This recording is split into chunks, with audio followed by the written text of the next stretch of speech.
Hi guys, it's Mr. B. I'm here at Be The Change Foods in Worcester, which is a fantastic vegan cafe which is run by this man. It's called Ant. He's my very good friend, and he's the owner and he runs this amazing vegan cafe. And that's what we're going to be talking to you about today, because I've had a lot of people asking me about veganism and what is a vegan. So we're going to answer some of those questions for you today.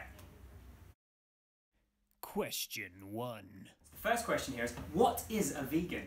And what is a vegan? So a vegan is somebody who chooses to, as much as possible, not use animal products in their life. So the most common thing that you wouldn't use would be food and drink, because a lot of our food and drink has animal products in it. If you're vegan, you wouldn't use those things, or you try not to, because sometimes it's really, really hard, or sometimes you might accidentally have something without realising. That doesn't mean you're not vegan. No. You're still trying your hardest. Definitely, and it's not just about food, it's about clothing as well. I know lots of vegans try as hard as they can to make sure that they don't have wool and leather and those things. Yeah. And I know that places like Marks and Spencer have started labelling some of their shoes as vegan friendly, which is fantastic to see. Yeah, absolutely. A lot of people, when they decide they'd like to try and be vegan, they might already have some shoes that have leather in, for example, or they might have a silk scarf. Silk's made from so they might keep those things because they don't want to just throw them away. That might be wasteful. But the next time they buy some shoes, or the next time they buy a jumper, they might not buy a woolly jumper, or they might not buy leather shoes, then they try and buy one that didn't contain any animal products. Fantastic. First question done off the bat. Awesome. Question 2. So it's currently January, so a question that I'm getting asked a lot at the moment is, Mr. B, what is veganuary?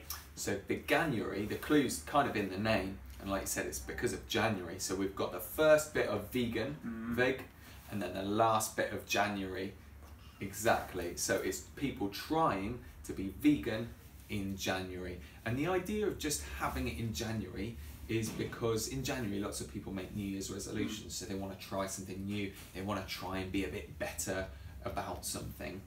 And having it just for 1 month makes it seem a bit less scary, because some people would like to be vegan, but the thought of doing it forever seems really scary. What am I going to eat? What am I going to wear? Oh my goodness, it's too much. So instead of just saying, I'm going to do it forever, they said, right, I'm going to start off, I'm just going to try it for January. And if it's too hard... It's like a nice little challenge, isn't it? Exactly. If it's too hard, then maybe I'll rethink.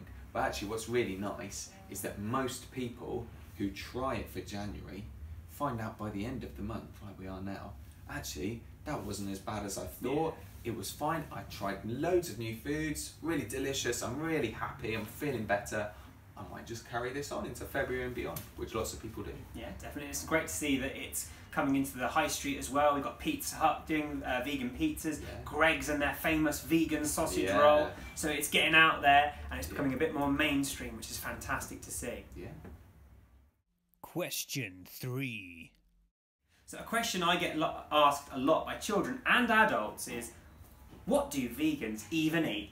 I know, it's a bit of a funny one, isn't it? Because obviously there's loads of things that we must eat, otherwise we'd all just conk out, wouldn't we? But because we're thinking, but I can't have that and I don't have that and I'm choosing not to have that, you think of the things you can't have. But what do you eat? Well, loads of fruit, vegetables, grains, like bread, pasta, things like that are all vegan. Beans, like just normal things like chips, curry, pizza, things like that. And what's great is, as well as all of those things that everybody eats anyway, that just happen to be vegan, they happen to come from plants, there's also what you might call substitute products. So it's things that are trying to be similar to something that has got animal products in. So I've got a few down here if you want, I can show you. So milk, dairy milk, comes from a cow, so a vegan would choose not to have that. But there's loads. I've got 3 here of the most popular ones that we sell at Be The Change. So this one is milk that comes from oats, the oat milk. This is coconut milk, you might have heard of that one before. And soy milk, this one's a really popular one as well. So it tastes very, very similar It's got all the same nutrients in it, so it's still good for you. And actually, it misses out some of the things that are in dairy that can be quite bad for you if you have too much of them. But it's meant to substitute for if you're already having dairy milk. Then you can have a different milk instead. So there's things like that. I'll get some more out if you like. Yeah, please. So cheese again comes from a cow. A cow produces milk, and we take it and turn it into cheese. But there's this, as you see, this one's from Tesco. So this is cheese. Works exactly the same way as dairy cheese, but it's just made from plants. So vegans would have that. You get things like chocolate as well. So that's a white chocolate, and you can get that one from Sainsbury's. And even things like meat. So bacon, for example. Obviously, the bacon that most people eat has come from a pig, but a vegan's choosing not to eat that because obviously it's not very good for the pig. So you can get vegan bacon, and you can turn it over, it even looks the same. Same taste, similar texture, so you can still eat things like bacon, sausage, burgers, cheese, milk, basically anything you want. There is a vegan version of it. Definitely, and I mean that we haven't even spoken about things like vegetables and fruits, all of which are completely vegan. Absolutely. So a lot of children ask me, "What do you have for your breakfast?" So for me, for my breakfast, I'll have a smoothie which has got like porridge oats in it. I'll use almond milk instead of cow's milk. I'll have strawberries and peanut butter. All of those are vegan. For my lunch, I normally have some granola, or I can make some dal, which is a nice curry, very similar to curry milk, which is made of chickpeas. And for dinner, I'll have a whole host of things. Sometimes I make a spicy bean burger. Other times I'll have pasta, spaghetti. So although people have this assumption that actually it's really difficult to eat vegan food, it's actually incredibly easy. Yeah, for sure. I've never had so many different foods since I went vegan. I think before I was vegan, I'd have the same things all the time. Whereas now, I try something different pretty much every week. Fantastic. Not hard at all then. Question 4. Another question I get asked a lot of is, how do you live without, and then insert food here. A common one is often cheese, bacon, and then people talk about like eggs, and because egg is one of those things that you find in a lot of things like cake. So people often ask, well, how do you live without cake? An interesting thing is, because we really like food, don't we? We really like drink. It's a really fun part of our life. That the thought of not having a certain food or a certain drink is horrible, it's terrifying, it's scary, it worries us. Actually, if you try living without something, even if there weren't these lovely replacements, if you actually tried living a week without chocolate, or a week without eggs, or a month without pizza, actually it'd be fine. And there's people all over the world that don't have those things, and they're fine, they're happy, it's okay. So the first response I give to people who say, how do you live without, is actually, it's so much easier than you think. You can totally do it. Yeah, definitely. It shows us how lucky we are. Yeah. Another answer that I would give after that is there are always replacement products. So if you really like bacon and you can't think of never having bacon again in your life, the great news is there's loads of different types of vegan bacon. It's not just that one. There's not just one type of vegan cheese. There's not just 3 types of milk. There's loads. So there's always going to be one that you like. Yeah. And actually, like I say, you can go without these things if it's important to you. And what's more, you can put something maybe even more exciting in its place. So I used to really like Rolos. Yeah. I've not yet seen vegan Rolos. Well, I have, but they were really expensive. Yeah. I didn't think they tasted as good. But do you know what? Instead of Rolos, there's a new type of chocolate that I've had called Vigo, and it's even better. Yeah. It's chocolatey and hazelnutty, it's lovely. And if I hadn't stopped having Rolos, I never would have tried the new thing. So actually, sometimes it's good to stop eating something to see if there's something new that you could have in its place. Fantastic. Coincidentally, it was actually that story about Rolos that helped me go vegan. Yeah. Because at the end of the day, I really like cheese. Before I became a vegan, cheese was my was the hurdle, the last hurdle for me to get over. But actually, since going vegan, I've tried a whole host of vegan cheeses, and I found a few that actually I think taste better than what I would say ordinary cheese. So actually, by going vegan, I've tried things that I would probably never try before. Absolutely. And they've been just as tasty, if not more so, than your normal dairy cheese. Yeah, it's exciting. It is. It's a very exciting time to be a vegan. It sure is. Question 5. Another question that vegans get asked a lot, Anne, is where do you get your protein from? Yeah. And it's become a bit of a cliche, but actually there are loads of foods that are vegan that are a really good source of protein. So I've got a little fact here for you. It says there is more protein in 100 grams of pumpkin seeds than there is in 100 grams of steak. Yeah. There's loads of foods, not just pumpkin seeds as well. Like black beans, all sorts. I've got a list here of vegan foods that contain loads of protein. So we've got avocados, beans, lentils, chickpeas, tofu, oats, seeds, chia seeds, nuts, nut butters like your peanut butter and your almond butter. A lot of fruit and vegetables like broccoli, spinach, potatoes and sweet potatoes are all a really good source of protein. So when people think of protein, they often think of eggs and chicken, don't they? But actually, the average person only needs between 46 grams and 56 grams of protein a day. So that's easily achievable in a vegan diet, isn't it? Yeah, 100%. And protein's really important. Like it's if we don't have enough protein, like basically you start to die. Like there's no two ways about it. You need protein, but like you say, people think they need a lot more than they actually do. And actually, it's all around us in foods. Like you do really well to not get enough protein. So long as you're eating enough, you'll be getting enough protein almost certainly. The places in the world where people don't get enough protein are places in the world where people are starving. It's as simple as that. And it helps you build new cells, new muscles and things like that. And proof that you can get enough protein as a vegan are examples of vegan runners or vegan bodybuilders or vegan weightlifters. Like the only US, the only American weightlifter to get into the Olympics last time around in Rio was vegan. So it's totally possible. And like you say, there's loads of foods that have it.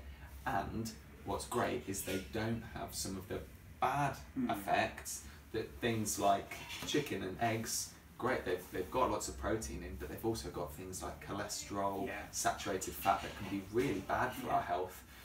So yeah, you can definitely get enough protein with plants and with vegan food. Fantastic. Question 6. So the next question is, what are the benefits of being vegan? I'm going to lead us off the bat here with one that actually has come out quite recently. It's about the environment.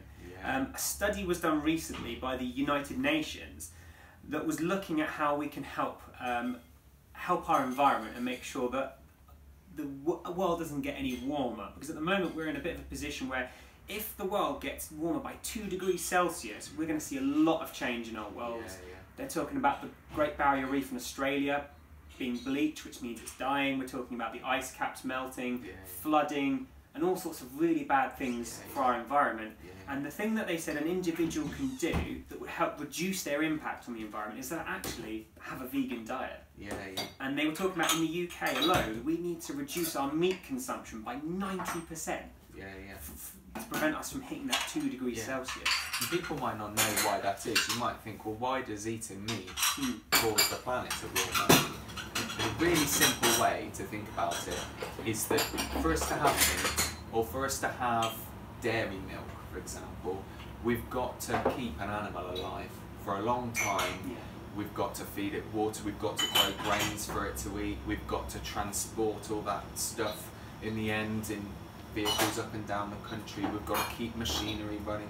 All of that just for a small piece of meat or a small amount of milk, whereas we could just have plants, we could have vegetables, grains, fruits and things like that. So that's why it causes the planet to warm up, having things like meat and other animal products, is we have to put so much energy, so much water, so much electricity, use so much land, when we could just be using that land to grow crops and things like that. Definitely. So it does have a big impact. Yeah, I read there was a study of how much percentage of the Earth's farmlands were actually used for agriculture alone, and it's a really high percentage. Yeah, loads. So think of what we could be doing with that farmland instead of just feeding those to animals that are going to be slaughtered.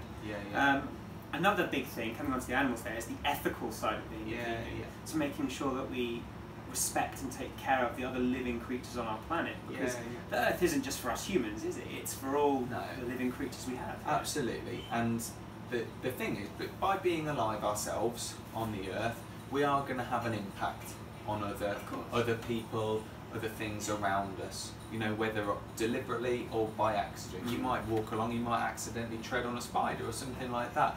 And being vegan isn't about saying, you've done that, you're awful. It's about saying, if I can try a bit harder to cause a bit less impact by, you know, not using animals for my own gain, and maybe other things too, maybe like you trying to use less water or throw away less single-use plastic. Though they're not in veganism, it's the same sort of thing. It's saying, if I can be a bit kinder to others around me, other animals around me, the world around me in general, then I feel a bit better about myself actually. And I think that's kind of what you're saying, isn't it? You actually feel a bit better yourself. Because I think we've also got to remember here that animals are sentient beings. They feel emotions, they feel joy, they also feel pain. So as much as we can, we need to limit that, so we're looking after the creatures on our planet. And someone asked me the question the other day about plants feeling pain. I just want to talk about that if I can. Plants don't have a nervous system, so that means they can't feel pain in the same way that humans and animals do. They respond to stimulus like light and touch and things, but they don't have a nervous system, which means they can't feel pain. And no reputable study has ever been done that can actually prove that plants can feel pain. So by choosing a plant-based diet over a meat-based diet, you're actually looking after the living creatures on this planet. And it's all about making sure we act according to what we know. So if studies came out that showed that plants really can feel a lot of pain and cause them a lot of distress, we'd then have to think carefully about what we were doing. But all the evidence we have at the moment shows that, think of it really simply, if there was a flame, it's a bit of a horrible thought, if there was a flame here, me or you or a dog or a chicken, if we were held near that flame and it was really hot, we'd pull away. We don't want to feel pain. Like you say, we don't have a nervous system. If we put a plant there, it wouldn't show any signs that it was feeling anything. It wouldn't try and run away. So as best as we know, it can't. Even if it did feel pain, the fact is so many plants are fed to animals, so that we can then eat the animals. So even if plants could feel pain, it's a horrible thought to think you'd be eating a plant that can feel pain, but actually we'd be saving plants if we didn't eat animals because of all the plants that are fed to animals in the first place. Does that make sense? Yeah, it does. Another benefit that people like to talk about is the health benefits of being vegan. As we've touched upon already, a lot of saturated fats and cholesterol can be found in things like chicken, beef, and eggs. And a lot of evidence suggests that a vegan diet is not only rich in a variety of nutrients that the body needs, but it's actually quite good at lowering your risk of heart disease, lowering blood sugar levels. It's supposed to be really good for your kidneys. So there's a whole host of evidence there that suggests it's actually quite a healthy lifestyle. It can be, and most vegan diets are. There is still saturated fat in some plant-based foods. Things like coconut oil has saturated fat in. If you ate nothing but avocados and nuts, you'd be having a lot of saturated fat. So most vegan diets, depends what you eat. Bourbon biscuits are vegan, they're my secret downfall. If I just ate them, I wouldn't be very healthy at all. But most vegan diets are, and if you want to live healthily, if that's your choice, then doing so on a vegan diet, I would say, is probably a lot more straightforward. Fantastic. Question 7. The final question is a question I get asked a lot by adults, and that is it hard to be vegan? Oh, that's a good question. I think if all of a sudden I said to you, you've got to now, you can't use your car at all, you're not allowed to. To start with, I bet you'd find that quite hard. Very difficult, yeah. But I also bet after a while it'd get easier and easier, and then you'd get used to it completely, and after a while it would be second nature and it wouldn't be hard at all, and you'd adjust. And I think veganism is a bit like that. It can be a little bit hard to start with. It's getting easier all the time because there's, like you say, there's products everywhere, there's stuff in pizza, there's stuff everywhere. So I would say, personally, I don't think it's that difficult, but like any change, if you make a change in your life, to start with, you might find it a bit tricky. Yeah. A couple of days later, it's not going to seem as hard as it was a couple of days before. A week later, it's going to seem a lot easier. A month later, and you'll think, well, this is easy. That's why Veganuary works so well, because people realise, actually, this is fine now. I could keep doing this forever. And after a year, it's just like, well, I can't imagine doing anything else. So to start with, people might find it hard. Yeah. But actually, very, very quickly, you're fine with it. And what's great is because veganism generally involves food and drink, you get plenty of practice. Yeah, definitely. So after a couple days, you've done loads of eating and loads of drinking. It's like, oh, it's fine. I can do this now. Yeah, I think it's like all change, isn't it? At the start, it can be quite daunting, quite scary, but actually if you stick at it, as best you can, and I think it's important to note as well that if you did accidentally have something that wasn't vegan, it's about not giving up and saying, oh, I've done this terrible thing, but actually thinking, you know what, I've made a mistake, but you know, that's okay. Definitely. I'm gonna try again, and hopefully next time I might not accidentally have this thing, because there is a lot of looking at labels, a lot of going around the supermarket the first time. I remember the first time I went shopping as a vegan, I did spend a lot of time looking at labels of food that I would usually buy. Oh, is it? And then a product that you'd normally really want to buy, you find that it's got milk in it, and you thought to yourself, oh, I'd never imagined that to be vegan. And then you have to find an alternative. But I think a lot of it depends on whether you transition into being a vegan. I know I did. I was a vegetarian first, and then I became a vegan.